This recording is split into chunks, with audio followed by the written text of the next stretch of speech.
사도신경으로 함께 신앙 고백 드리겠습니다. 나는 전능하신 아버지 하나님 천지의 창조주를 믿습니다. 나는 그의 유일하신 아들 우리 주 예수 그리스도를 믿습니다. 그는 성령으로 잉태되어 동정녀 마리아에게서 나시고 본디오 빌라도에게 고난을 받아 십자가에 못 박혀 죽으시고 장사된 지 사흘 만에 죽은 자 가운데서 다시 살아나셨으며 하늘에 오르시어 전능하신 아버지 하나님 우편에 앉아 계시다가 거기로부터 살아있는 자와 죽은 자를 심판하러 오십니다. 나는 성령을 믿으며 거룩한 공교회와 성도의 교제와 죄를 용서받는 것과 몸의 부활과 영생을 믿습니다. 아멘. 찬송가 183장 찬송 드리겠습니다.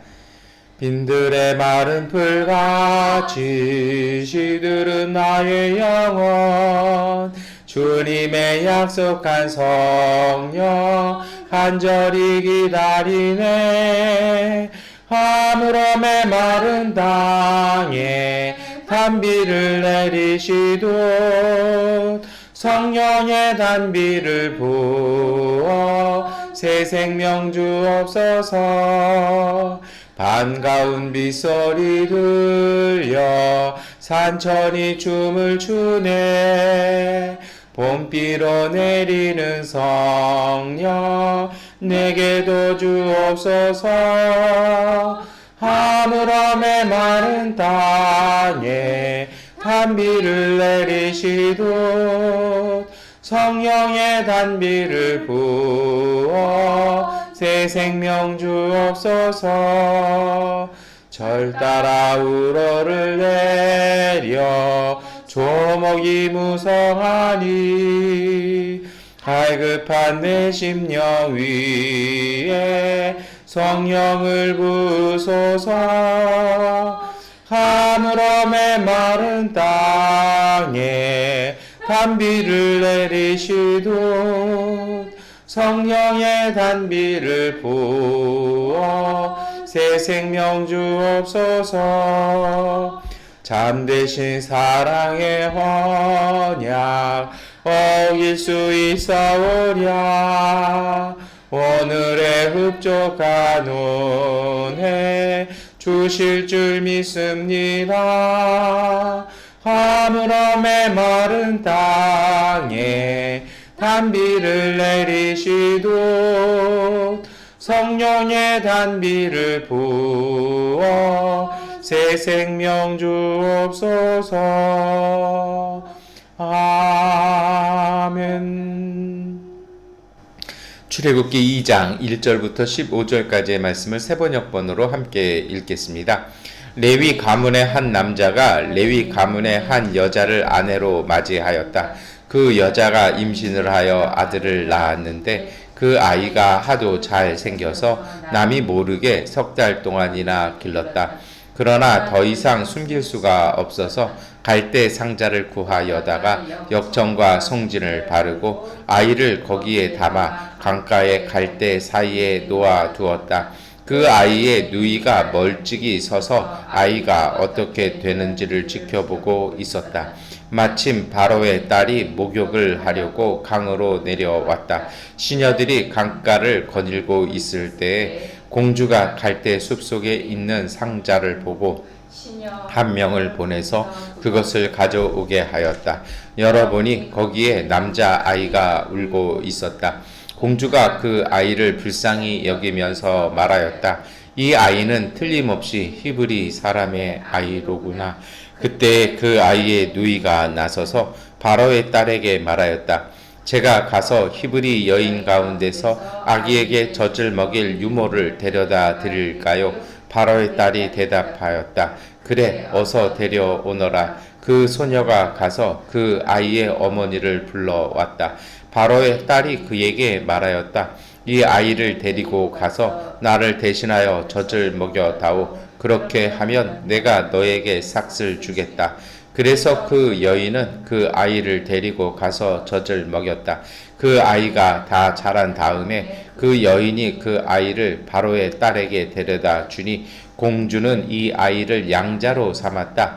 공주는 내가 금을 물에서 건졌다 하면서 그의 이름을 모세라고 지었다. 세월이 지나 모세가 어른이 되었다. 어느 날 그는 왕궁 바깥으로 나가 동족에게로 갔다가 그들이 고되게 노동하는 것을 보았다. 그때 그는 동족인 히브리 사람이 이집트 사람에게 매를 맞는 것을 보고 좌우를 살펴서 사람이 없는 것을 확인하고 그 이집트 사람을 쳐 죽여서 모래 속에 묻어 버렸다. 이튿날 그가 다시 나가서 보니 히브리 사람 둘이 서로 싸우고 있었다. 그래서 그는 잘못한 사람에게 말하였다. 당신은 왜 동족을 때리오? 그러자 그 사람은 대들었다. 누가 당신을 우리의 지도자와 재판관으로 세웠단 말이오? 당신이 이집트 사람을 죽이더니 이제는 나도 죽일 작정이요. 모세는 일이 탄로날 것을 알고 두려워하였다. 바로가 이 일을 전하여 듣고 모세를 죽이려고 찾았다. 모세는 바로를 피하여 미디안 땅으로 도망쳐서 거기에서 머물렀다. 어느 날 그가 우물가에 앉아 있을 때이다. 아멘. 여러분 출애굽기 12장의 말씀 읽으셨습니다. 오늘 말씀은 우리가 잘 아는 말씀이기도 합니다. 이 이집트의 이 히브리인들, 이 이스라엘 사람들인데요. 이 히브리라는 말이 그래요. 우리는 성경만 읽다 보면 히브리라는 말을 이스라엘의 똑같은 말이구나 이렇게 들을 수가 있습니다. 그런데 히브리라는 말은 어떤 뜻이냐면 이 천한 사람들이라는 뜻입니다. 그러니까 이집트 시대 때, 이 모세 시대 때는요, 떠돌아다니는 이 일품을 파는 사람들이라고 얘기를 할 수 있어요. 근데 이게요, 조금은 점잖게 표현해 준 것이고요.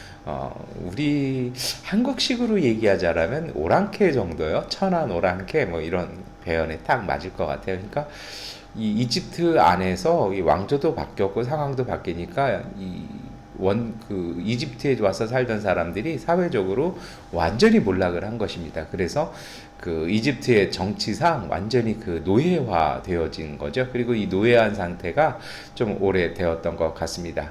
우리가 어제도 좀 보셨습니다만 파라오는 어떻게든지 아이를 죽이려고 합니다. 남자아이는 핍박하죠. 근데 오늘 출애굽기 12장은요. 거기서 새 역사의 장을 이어갑니다. 성경에는요. 아주 특이한 기록 방법이 있습니다. 아주 위대한 사건이 딱 나오기 전에는 반드시 족보를 기록하는 그러한 어떤 필법이 이렇게 있는데요. 오늘도 그렇습니다. 오늘은 거창한 족보가 나오지 않습니다. 뭐라 얘기합니까? 족보 대신에 약식으로 나와요. 레위 가문의 한 남자가 레위 가문의 한 여자와 더불어 결혼을 하였다라고 이렇게 시작하지 않습니까? 그래서 소속을 이야기하면서 이런 기능을 하면서 모세의 탄생을 이렇게 적어 나갑니다. 그런데 오늘 모세의 탄생을 보면 정말 시련의 연속입니다. 이 계속 고난의 연속이죠. 아이가 딱 태어났는데 너무 예쁜 거예요. 예쁘지 않아도 부모 눈에는 다 예뻐 보이지 않습니까? 그러니까 이 원래 법대로 하자라면 남자아이면 뭐 자진 신고를 하든지 아이의 울음소리를 감시하던 사람들이 듣고서 와서 아이를 죽이게 되는데요. 이 가족은 목숨을 건 도전을 하게 됩니다. 그것은 아이를 지키겠다라는 것입니다. 아이가 웃음 이거 잘 구별 안 되잖아요. 또 아이는 울어야 이게 정상인 거거든요. 아이는 또 울고 싶은 니드도 있는 것이 맞습니다. 그런데 이 부모는 그 아이를 거의 석 달을 지킵니다. 그러니까 100일을 지켜낸 것이죠. 근데 아이가 커가지고 울음소리도 커지고 더 이상 막아낼 힘이 없으니까 어떡합니까? 포기하는 것이 아니라 이 부모는요, 정말 노력을 다합니다. 갈대 상자에 담고 그 안에다가는 물이 새지 않도록 역청을 바르고 꼭 무엇을 만드는 행동이 생각납니까? 창세기에 이 노아가 방주를 만드는 사건처럼 그렇게 기록을 해나갑니다. 그리고 또 흘려보내요. 근데 그게 또 끝이 아니죠. 그렇게 흘려가니까 누이였던 미리암이 쫓아가면서 뛰어가면서 자기 동생이 어디로 흘러간지 봅니다. 그런데 이게 또 하필이면 흘러가는 게 이집트 쪽으로 흘러갔던 것 같아요. 그러다 보니까 이집트 공주의 눈에 띄어서 이제 이집트 공주의 양자로 이렇게 성장하게 됩니다. 더 놀라운 건요, 아이가 아마 젖을 뗄 무렵이라고 생각하는데요, 그때까지는 또 어머니 품속에서 자라나게 됩니다. 물론 미리암의 그런 어떤 지혜도 있었고 용기도 있었습니다. 오늘 그렇게 해서 모세는 이집트 왕궁에서 자라나게 됩니다. 오늘 이 말씀 이렇게 묵상하면서 우리가 어떻게 기도해야 할까요? 저는 이런 것 같아요. 딱 생각나는 말씀이 있었습니다. 무엇이냐면, 예수님께서 말씀하셨잖아요. 두드리면 열릴 것이고 찾으면 찾을 것이라는 말씀 있었습니다. 여러분, 이 말씀처럼요, 오늘 저는 그 12장 말씀이 그런 것 같아요. 어떻게 보면 한쪽 눈으로 보면 고난의 연속입니다. 이 왕궁에서 공주의 양자로 태어났으면 이 목숨 부지할 수 있잖아요. 그래도 동족인 자기 부모들처럼 그렇게 노역에 시달리면서 노예로서의 삶 안 살아도 되지 않습니까? 그런데 이 모세가 또 어떡합니까? 또 이집트 자기 동족을 두들겨 패고 있던 이집트 사람을 또 두들겨 패요. 또 그리고 이 사실이 드러나서 결국은 도망가게 됩니다. 이게 정말 뭐 고난의 연속이고, 정말 고난이, 뭐 성경 표현으로 고난이 불같이 일어나서 엄몰해 오지 않습니까? 그런데요, 이 속에 보여지는 신앙이 있습니다. 그것은 무엇이냐면 포기하지 않는 신앙입니다. 이 어쩔 수 없는 위기, 절망감 속에서요, 환경 속에서 모세의 부모는 모세를 포기하지 않습니다. 그리고 자신들이 할 수 있는 최선을 다해서 합니다. 그래서 갈대상자를 만들었고 떠내려 보냅니다. 그리고 이렇게 떠내려 보낸다는 것 자체가 사실은 어떤 의미가 있습니까? 하나님 손에 맡긴다라는 것이 있죠. 그런데 그러고서도 그 누이는요, 그 아이를 포기하지 않고 그 강가를요, 얼마나 되는 거리인지 성경에서는 나와 있지 않습니다만 정말 계속해서 쫓아가면서 달려가고 걸어가고 쫓아가더라는 것이죠. 이집트 공주가 목욕하는 곳 쉽게 들어갈 수 있을까요? 여기가 굉장히 한적한 곳이었을 것이라고 생각을 합니다. 그런데 미리암은요, 거기까지 잠입해 들어갑니다. 어떻게 보면 저는 어떤 생각이 드냐면요, 무슨 릴레이 하는 것 같아요. 부모의 손에서 건진받은 모세, 그리고 그 모세를 하필이면요, 또 누가 발견합니까? 시녀도 아니고 공주가 발견하고, 공주가 하자마자 다시 미리암이 툭 튀어나오고, 그 미리암에 의해서 다시 어머니의 품으로 다시 들어가고, 계속해서 연달아가면서 이처럼 도와줄 사람들이 나타나지 않습니까? 사실은 그게 도와주는 것이 아니고요, 포기하지 않는 신앙 같아요. 여러분, 이 말씀 읽으면서요, 제가 말씀을 드렸습니다만, 우리의 믿음이라는 것이 그렇습니다. 어제도 말씀을 드렸습니다만, 오늘 우리가 보여지는 상황만을 보는 것이 아니라 그 속에 함께 일하시는 하나님의 은총을 함께 보는 것이 믿음입니다. 여러분, 원래 신앙과 믿음은요, 삶으로 나타납니다. 이 삶이요, 좋을 때는 신앙생활 다 잘하시는데 뭔가 좀 어려워지고 뭔가 낙심이 되면은 이 신앙이고 뭐고 다 던져버리고 포기하고 울고불고 하고 뭐 낙심해서 어찌할 줄을 모르는 분들이 있어요. 때로는 자기의 욕심대로 이렇게 막 하시는 분들도 있습니다. 그런데 진짜 신앙인은요, 거기서 드러나는 것입니다. 어렵고 낙심되고 정말 방법이 없고 이게 정말 솟아날 구멍이 조차 보이지 않는 그 시간에 정말 하나님을 의지해서요, 우리가 할 수 있는 최선을 다하는 것입니다. 방법을 찾으려고 하는 것입니다. 문제가 큰 것이 아니라 정확하게는요, 답을 찾지 못하는 것입니다. 오늘 예수님은 분명히 말씀하셨습니다. 찾으면 찾을 것이라고 말씀하셨습니다. 여러분, 그래서 때로는 이 찾음이라는 것은 우리의 한계를 넘어가는 것입니다. 우리가 과연 한계 넘어갈 수 있을까요? 못 넘어가죠. 우리가 한계를 넘어가면 우리가 아니잖아요. 그런데요, 우리가 할 수 있는 건요, 우리가 할 수 있는 선까지 우리의 도리, 우리의 자세를 최선을 다하는 것입니다. 가서 그 벽을 한번 두들겨 보는 것입니다. 원래 이 말씀 묵상하면서 생각나는 이야기가 있었습니다. 피렌체에 가잖아요. 그 두오모 성당으로 되게 유명한 도시죠. 언젠간 가보고 싶습니다. 거기에 전설에 따르면 아주 유명한 화가의 아주 유명한 그림이 숨겨져 있다고 합니다. 그게 이제 밀라노 군대가 전쟁에서 패퇴하고 도망가는 전쟁을 이렇게 그린 역사화인데요. 그게 아주 유명한 그림이었대요. 근데 그 그림이 어느 순간 사라졌다라는 겁니다. 그런데 그 그림에 대한 단서가 있었습니다. 라틴어 문장으로 이렇게 써 있는데요. 그게 뭐냐고 돼 있었냐면, 찾으면 찾을 것이다 라고 이제 있었다는 거죠. 근데 그 그림이 최근에 발견됐습니다. 어디서 발견됐냐면요. 놀랍게도 어떤 유명한 그림의 그 액자틀에 찾으면 찾을 것이다 써 있는데 이 그 학자들이 거기다가 투시를 해보니까 그림 안에 또 그림이 담겨 있는 거예요. 그러면서 이제 논쟁이 벌어졌습니다. 그 귀한 그림을 찾기 위해서 그림을 훼손하는 게 옳으냐 마느냐 해서 과연 예술품의 가치를 따질 수 있느냐 없느냐 해서 이제 논쟁이 벌어진 끝에 결국은 그 그림을 뜯어내고 보니까 그 그림이 안에 담겨 있는 것이죠. 이게 이제 고대 도둑들로부터 보관하던 방법입니다. 여러분, 그때 화가들이 했던 그 학자들이 했던 방법이 뭔지 아십니까? 두들겨 보는 것이었습니다. 오늘 우리의 삶에도 마찬가지입니다. 요즘 코로나19 때문에 4단계로 확장됐고 그리고 뭐 양곤도 조금 큽니다. 삶의 일상들이 다시 멈춰섰습니다. 이 속에서 우리가 할 일이 있습니다. 가만히 멈춰서 낙심하는 것이 아니라 오늘 우리의 이 상황 안에서 우리의 본분을 잊지 않았으면 좋겠습니다. 그래서 이 본분을 잊지 않고 우리가 할 수 있는 일들을 했으면 좋겠습니다. 모세의 부모는요, 정말 최선을 다해서 부모로서 할 일을 했습니다. 미리암은요, 자신이 누나로서 할 수 있는 일을 했습니다. 어머니는요, 아이를 자신이 키울 수 있는 만큼 키워냈습니다. 모세도요, 마찬가지입니다. 뒷부분에 어떻게 됩니까? 공주의 양자지만 자기는 히브리 사람이잖아요.